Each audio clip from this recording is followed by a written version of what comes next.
Welcome to the Zero Waste Asian Newsroom. I'm Sonia Astudillo, GAIA Global Climate Communication Officer, bringing you updates on the sixth day of the Global Plastics Treaty negotiations in Busan, South Korea. Joining us live from Busan is Arpita Bhagat, GAIA Asia Pacific Plastic Policy Officer, to share insights on this critical issue. Hi, Arpita. How are you doing today? All well, Sonia. Thanks for joining.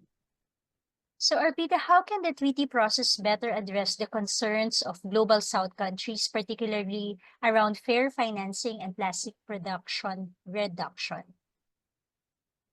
Yeah, so we've had many rounds of sessions on finance already, and the Africa Group of Negotiators, a CRP, Conference Room Paper, which is supported by, endorsed also by GRULAC, which is the Latin America group, as well as Fiji, Cook Islands, and some of the many of the countries, including in Asia, supporting it.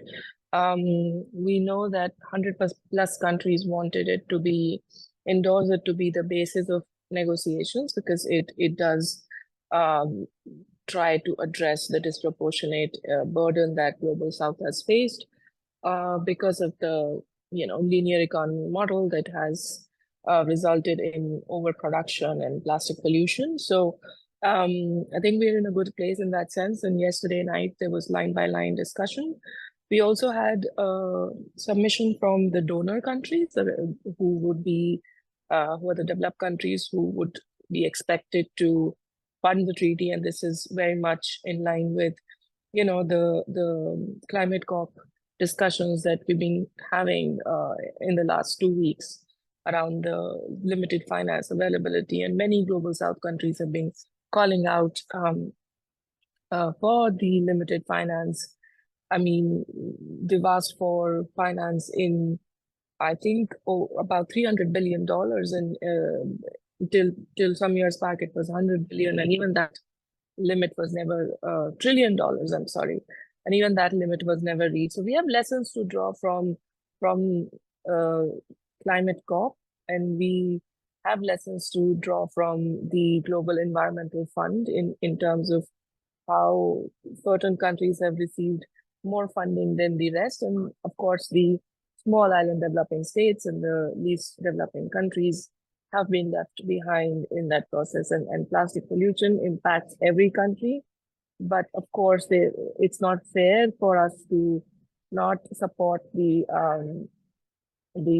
small island developing states in particular, for example, who have not been the producers of plastic, but have received a lot of the waste, a lot of the burden of pollution through these waters, which is why plastic pollution is transboundary issue. So the discussions now are happening line by line on finance, which looks at both the proposals from donor as well as recipient countries, hopefully. And I think it's going good. There's a lot of momentum, and we have over 100 plus countries who are on the side of supporting having a strong financial mechanism. And just to remind you, that provision is one of the most critical ones that we have to nail and have a good structure on in order to incentivize countries to support this treaty and sign and of course ratify this treaty in due course of time. And also production reduction cannot happen without having a good financial mechanism that looks at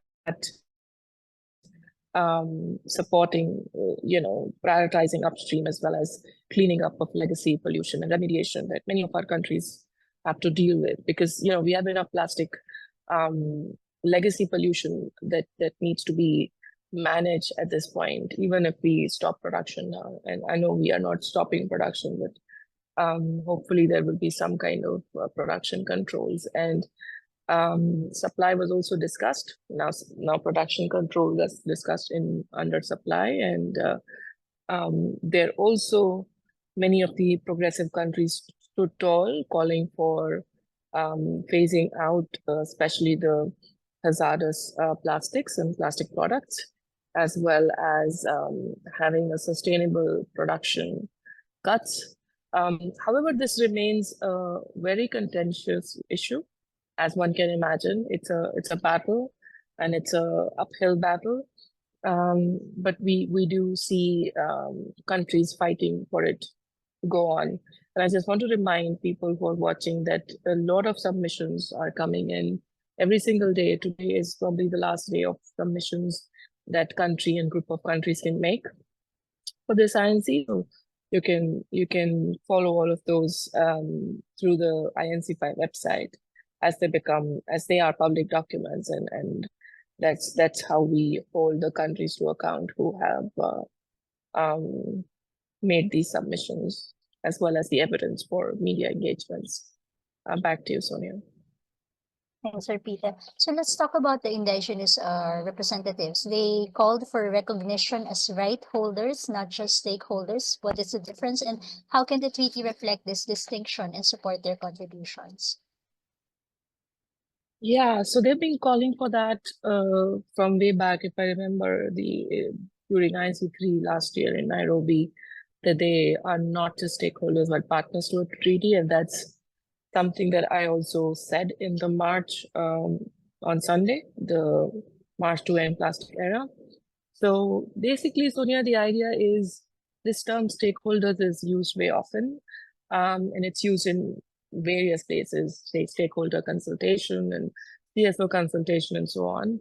And what we need to understand in this space, stakeholders also include industry, businesses, who of course have their very important role to play in terms of supporting in implementing the treaty. And while countries are the parties to the treaty, the non-party actors, which is in our case the businesses and the producers of plastics, the chemical producers, the sellers, the retailers, and including the reuse businesses and startups, they have an important role in terms of realizing that the economy actually shifts away from plastics, right?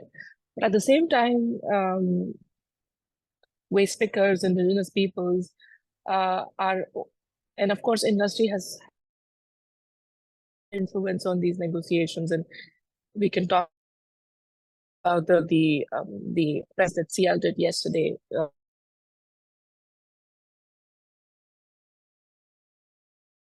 Talked about the industry. Industry has influence on our governments, and we know that.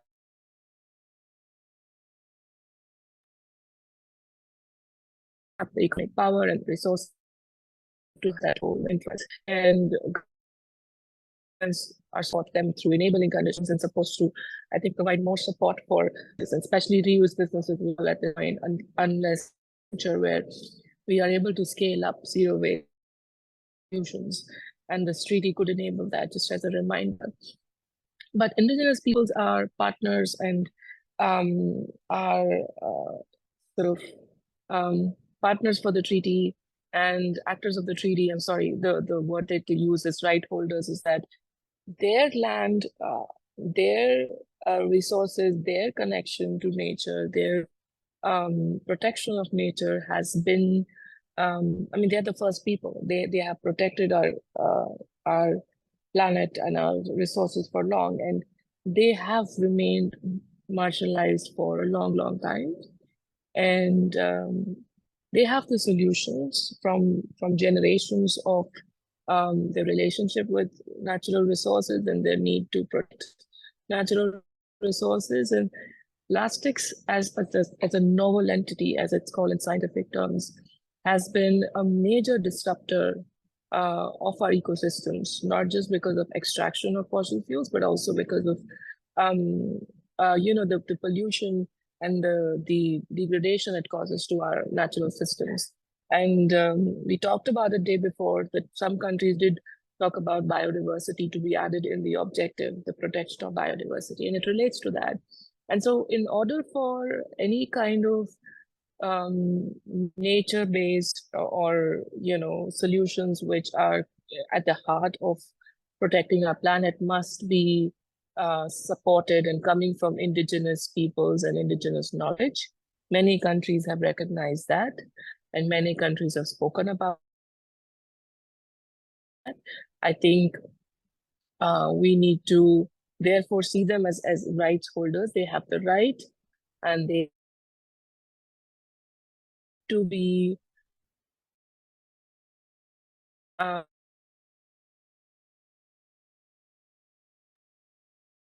their position. There's a statement that Lisa Bell today, and there was an action in the stock take plenary. Of course, in the live stream, not show the indigenous people standing tall and with their hand raised and demanding.